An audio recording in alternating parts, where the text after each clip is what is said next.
하늘에서 두 천사가 땅에 내려왔습니다. 한 천사는 소원의 기도를 수집해 오기 위해서 사명을 띠고 왔고, 다른 한 천사는 감사의 기도를 수집하라는 하나님의 명령을 받고 내려왔습니다. 소원의 기도를 수집한 천사의 다구리는 엄청 큰데 건당 가득 차버렸습니다. 그러나 감사를 수집한 천사의 다구리는 겨우 다 돌아다니도 4가지 감사밖에 끌어담지를 못했습니다. 그 내용은 이랬습니다.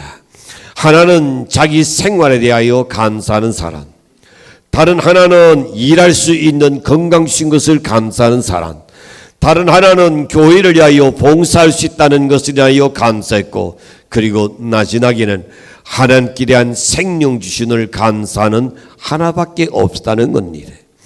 이 내용 속에 보낸 하나님을 대하는 인간의 보편적인 태도를 우리가 볼 수가 있습니다.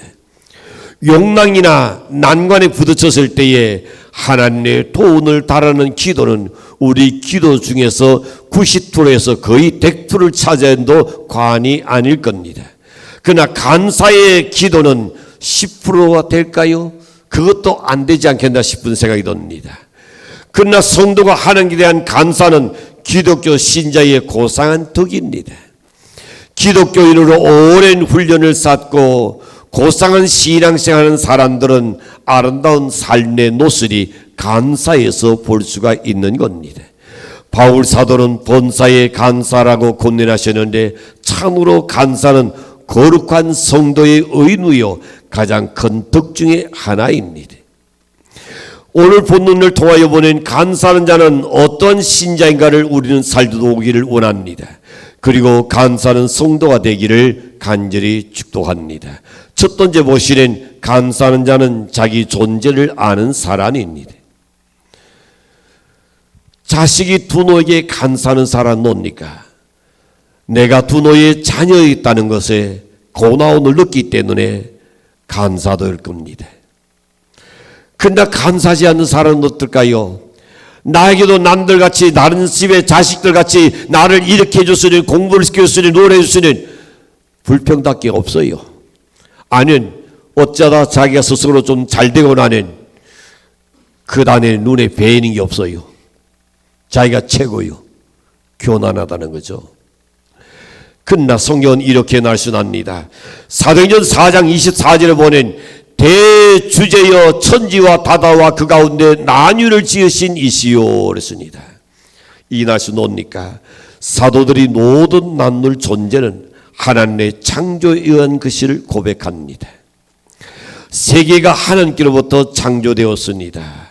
사람도 하나님의 형상대로 지원받았습니다. 그래서 심지어 인명은 제천이라는 말을 쓰고 있습니다. 사람의 생명은 하늘에 달려있다라고 이야기하죠. 그러므로 만물의 존재와 나의 존재가 하나님의 창조에 의해서 가능하다는 것을 우리는 알아야 합니다. 그러므로 하나님은 창조자이시요 인간은 피조물에 불과한 겁니다. 병원에 잠시 입원해 있다 보니 그곳에서 여러분 자신만만한 사람 아무도 없어요.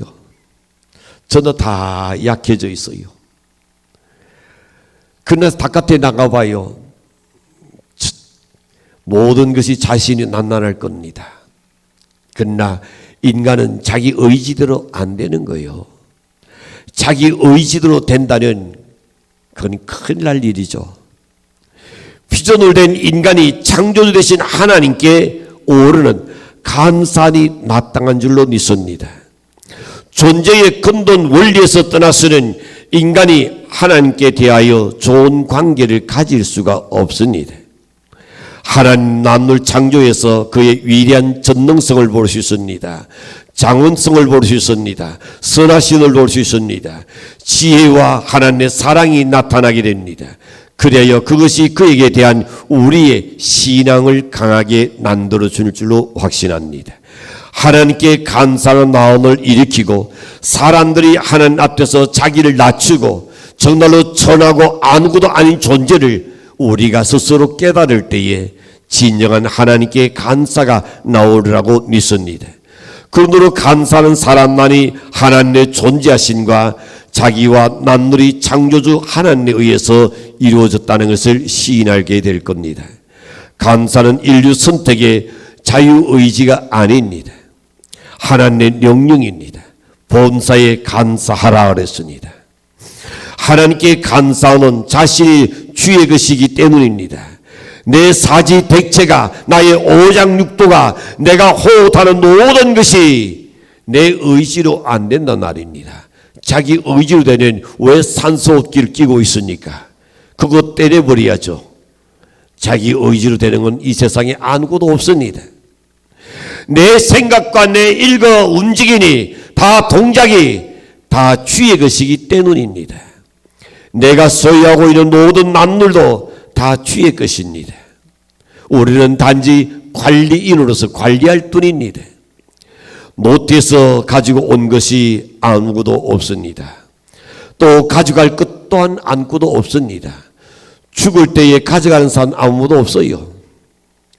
그러므로 우리는 자신을 간사하고 그리고 또한 가족에 대해서도 간사할 줄 알아야 합니다. 모든 물질의 소유한을 우리는 감사할 줄 알아야 합니다. 유로대 탐험가들이 그는 대륙 아프리카를 처음 갔을 때의 이야기입니다. 어느 바닷가에 가까이 갔더니 흑인들이 조개 속에서 반짝거리는 것을 그리고 그걸 끄집어내 가지고 아이들 서로 던지고 구르고 놀고 있었습니다. 뭔가 하고 가까이 가서 바라보니 아주 비싼 진주였습니다. 약삭다른 탐험가들이 어떻게 했을까요? 자신들이 먹으려고 가져온 양식을 땅도 주고 그들에게 장난감도 주면서 그리고 그것과 맞바꿨습니다. 아이들 그것이 너무 신났어요. 먹을 땅이 너무 좋았습니다. 그리고 이 탐험가들은 돌아가서 엄청 큰 부자가 됐다는 말이 있습니다. 여러분 보아도 주인을 잘 만나야 빛이 나는 돌입니다. 무지한 사람에게는 값진 진주도 그야말로 돌처럼 보일 수밖에 없는 겁니다. 오래전에 유네스코에 천년 관광지로 지정된 베트남의 수도 하노이, 아마 여름 하노이 가보신 분 아실 겁니다. 하롱베이에 가보시는 느낌이 하나 엄청 크게 달라질 겁니다. 바다에 수천 개의 천연선을 씌워놓은 듯이 보일 겁니다. 정말 아름답습니다. 근데 그렇게 좋은 자연이 빛을 못 보고 훼손된 부분이 적지 않아 나는 것을 보고 안타까워 여겼던 겁니다. 하롱베이는 마치 원주민에게 낚여진 진주와 같은 겁니다. 사회주의 국가지다는 차라리 더 개방적으로 외국 자본으로 인하여 그것을 유치해서 개발했더라면 더 아름답지 않을까 싶은 나원이 간절합니다. 좋은 자원의 가치를 활용하지 못하는 것은 값진 진주를 가지고도 그것을 깨닫지 못하는 사람과 다를 바 없습니다. 오늘 우리는 내가 가지고 있는 것에 대한 소중함을 알아야 합니다. 내 가진 것에 소중한 거나 생각지 마시고 내가 가지고 있는 것에 소중한 하나님 나에게 주신 것에 대한 귀중한 것을 그거를 깨닫는 것이 중요한 줄로 믿습니다. 공항에서 한 어린 아이가 시간을 기다리니 치료하기도 하고 때로는 불안해하는 그런 마음 가지고 아이가 앉아서 칭얼대고 있었습니다. 비행기 탑승을 기다리던 한 여행객이 그것을 바라보자 자기에게 가지고 있던 과자를 그 아이에게 줬습니다. 그래서 그 아이 어머니가 감사해야지 아이는 묵묵두단이었습니다. 엄마는 다시금 아이에게 이야기합니다. 감사라고 해야지 않아서 결국 강조했습니다. 그러나 아이는 여전히 묵묵두단이었습니다. 그것을 지켜본 여행자가 이야기합니다. 감사합니다. 안 해도 괜찮아. 아이가 곧 울어버릴 것 같아서 여행자가 괜찮다고 그랬습니다. 그런데 그 엄마의 이야기가 우리에게 그야말로 신건을 울립니다. 그 엄마가 이야기합니다. 만약에 우리 아이가 감사하는 말을 배운다면 이 아이가 노는 날 더 훌륭하게 자라게 될 것입니다. 그리고 그분에게 공손하게 이야기했습니다. 그렇습니다. 여러분, 우리에게 감사한 일을 가지고도 감사에 대해서 누가 강요하지는 않아요.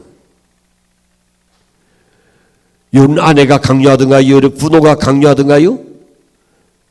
누가 강요하지도 않아요. 감사의 날을 하지 않아서 큰 일이 일어날 것도 아닙니다. 그러나 여러분, 우리가 감사하는 마음을 배운다면 우리의 단순한 삶은 더 풍성한 삶으로 인도되라고 확신합니다. 사람이 여러분 가장 중요한 것이 뭘까요? 감사하는 마음입니다. 여러분이 돌이켜볼 때에 하나님에 대한 감사요, 가족에 대한 감사요, 모든 일거일수족마다 감사하는 마음을 갖는 그 사람은 풍성한 사람이요 부자인 겁니다. 두 번째 생각해 봅니다. 감사하는 자는 하나님의 은혜를 아는 사람입니다. 감사하는 자는 하나님의 사랑과 하나님의 보호와 인도의 은혜를 아는 사람이라고 성경은 말씀합니다. 감사는 언제나 상대적입니다. 은혜를 입은 자는 은혜를 끼친 자에게 감사하는 것은 당연히 원리면에서도 타당한 겁니다. 만일에 은혜를 입은 자가 은혜를 잊어버리거나 은혜를 보답하지 않을 때에 즉 감사할 줄 모르는 사람을 일으켜서 이렇게 말합니다. 사람의 허울을 써서나 인간으로서의 인간 본질을 갖추지 못한 비인간이라고 이야기합니다. 그래서 감사할 줄 모르는 사람은 미련한 짐승 같다라고 또한 표현하고 있습니다. 그러므로 감사할 줄 아는 사람은 인격을 갖춘 자요, 감사가 없으면 비인격자로서의 낙인을 지켜버리고 나는 겁니다. 여러분, 세상 살 때에 어떤 사람이 출세할 것 같습니까? 인간관계를 잘하는 그 사람이 남들보다 앞서 출세할 겁니다. 인간관계가 놓으니까 항상 감사로 나옵니다. 나의 서로 동료에 대해서도 감사하게 생각하고 내 윗사람에 의해서 내가 참 감사히 여기고 그 모든 것을 감사를 잘하는 그 사람은 자연적 성장률도 따르고 성진율도 따를 수밖에 없을 겁니다. 올해는 감사할 줄 아는 사람 되어야 합니다. 원래 기독교 문화권에 속한 사람들은 이래 달고 있는 날이 있으냐, 땡큐라는 날입니다. 자, 땡큐 감사하다는 날이죠. 고맙습니다. 수고하셨습니다. 감사하는 것은 그것을 소중히 여기는 의인입니다. 탈무드에 보시는 이런 날이 있습니다.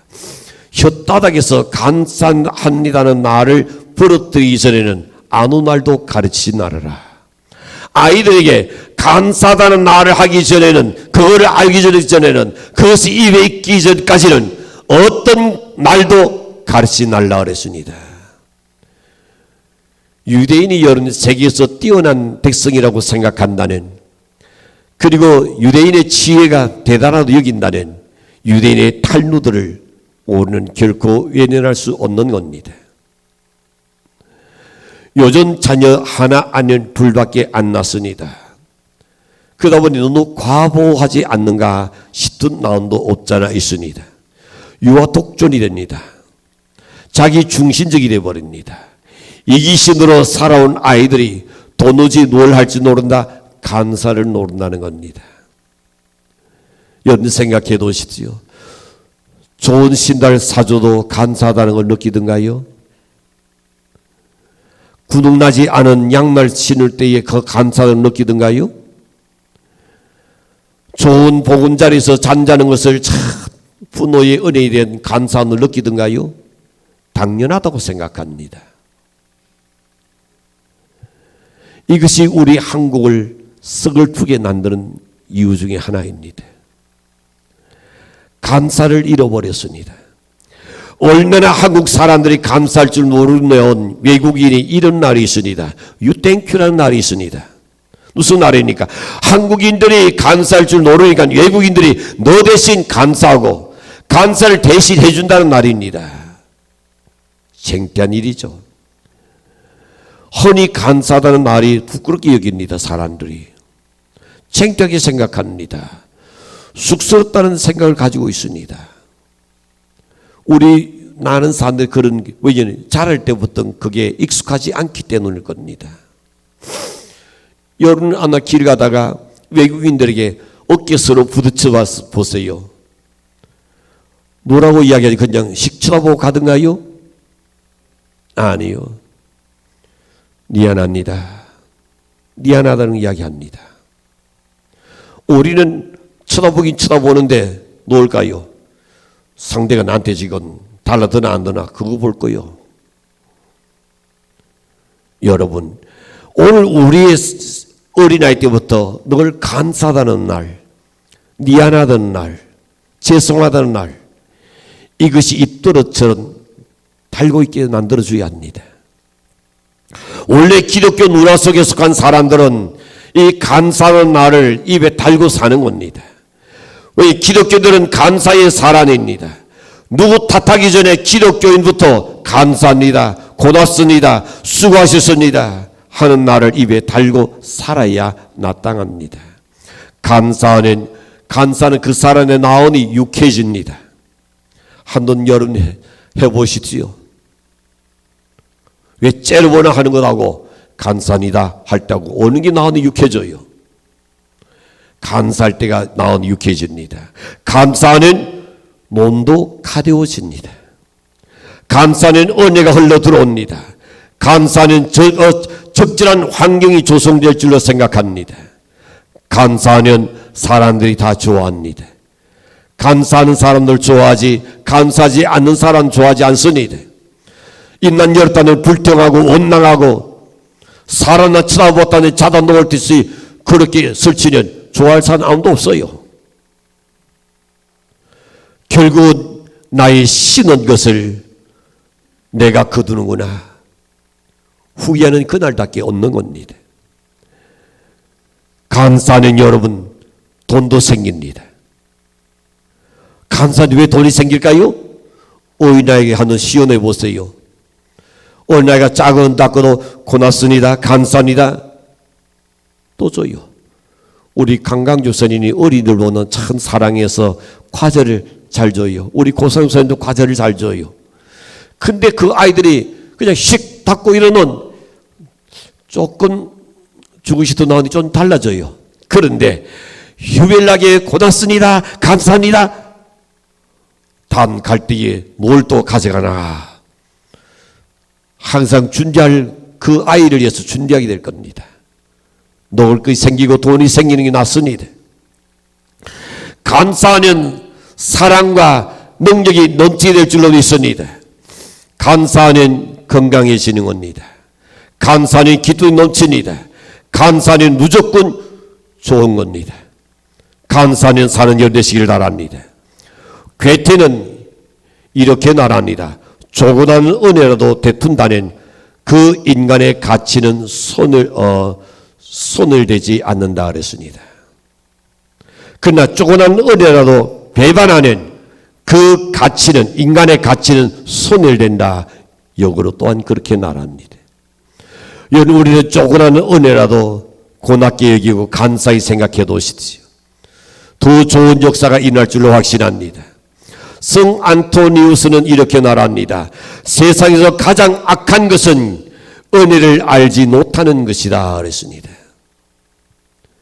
제일 악한 사람이 뭐냐? 은혜를 은혜로 알지 못하는 사람이다. 은혜를 은혜로 아는 사람이라면 어찌 거기 다툼이 일어나고 싸움이 일어나고 어떻게 살인이 일어나고 그러겠습니까? 은혜를 은혜로 모르기 때문입니다. 사람이 땅에 살면서 은혜를 잊지 않으니 하나도 없을 겁니다. 즉 우리의 삶과 관련하여 은혜 받지 않은 것이 어디 있겠는가 말입니다. 내 호흡이 튀란 공기와 빛도 때로는 바람도 비도 나와 관계되는 모든 것이 다 하나님의 은혜인 줄로 믿습니다.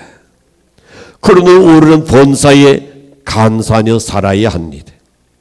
하나님께 은혜를 입은 우리가 감사할 줄 모른다는 그것은 진성난도 못하다는데 뭘로 표현했냐? 흙을 놓고 배를 땅에 대고 기어다니는 뱀난도 못하다라고 말했습니다. 여러분, 여러분이 길 가다가 볼 수 있고 또 농촌에 볼 수 있는 것이 병아리 볼 수 있을 겁니다. 병아리가 물 한 농을 쭉 쫓고 난 후에 어떻게 해요? 그렇죠. 하늘을 쳐다보고 그리고 꾹꾹 삼킵니다. 하늘 보고 간살지 노르는 사람은 저 니누에 속한 병아리 난도 못하다는 겁니다. 오늘 우리는 먹고 싶은 거 마음껏 먹어내서도 우리가 한 번 제대로 간사해 보았냐는 겁니다.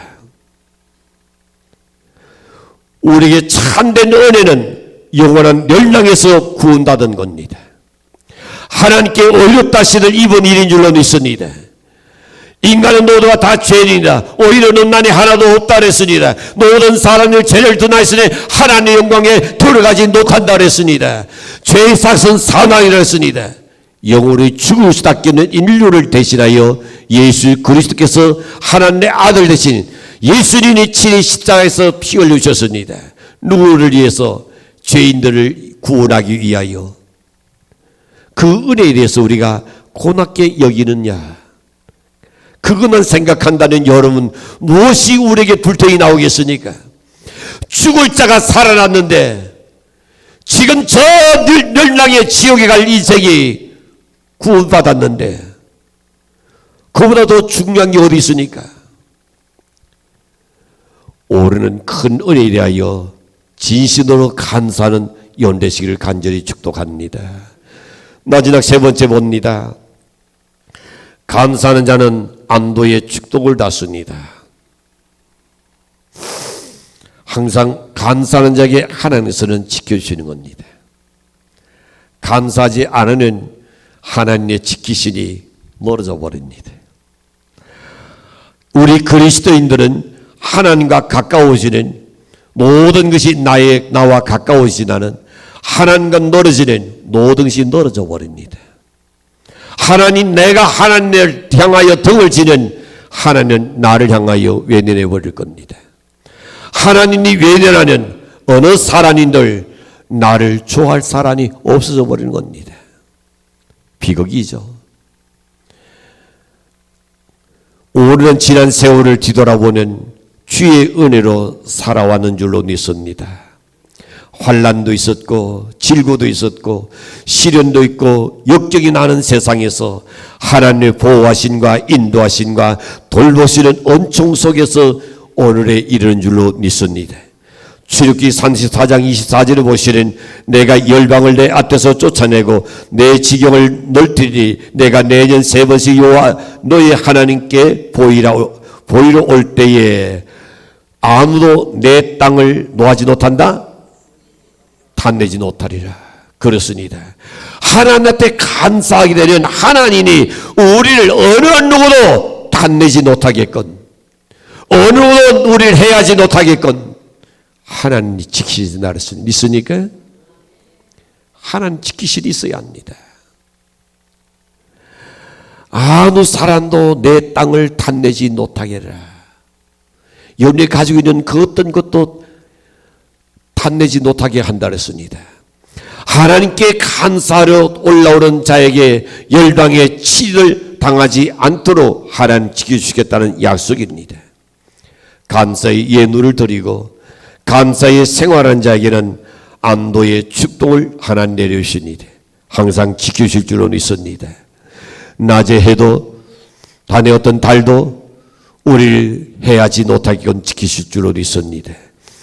우리의 여름 건강을 지키신 하나님께 감사한 연 되시기를 바랍니다. 병고와 질고로 인해서 고통받는 자도 있지만은 때로는 불의의 사고로 생명을 잃은 자도 있을 겁니다. 출생부터 건강치 못한 그리고 치료받는 자도 없잖아 있을 겁니다. 건전치 못한 자들도 이 땅에 많이 있습니다.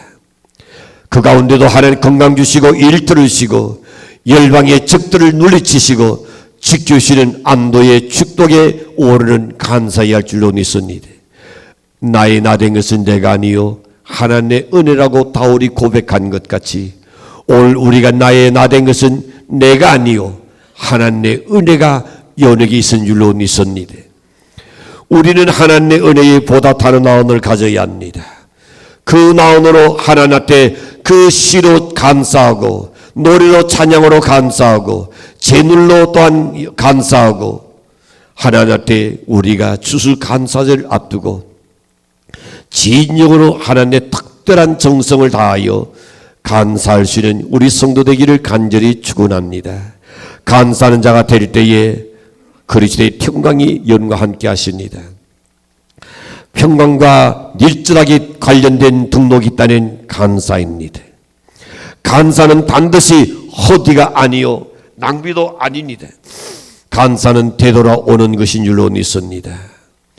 유능한 강철의 왕 가네기의 사무실에 한가운데 뒤에 커다란 그림 하나가 걸려 있다고 합니다. 이 이야기를 보내서 나도 굉장히 나온의 감동을 받았습니다.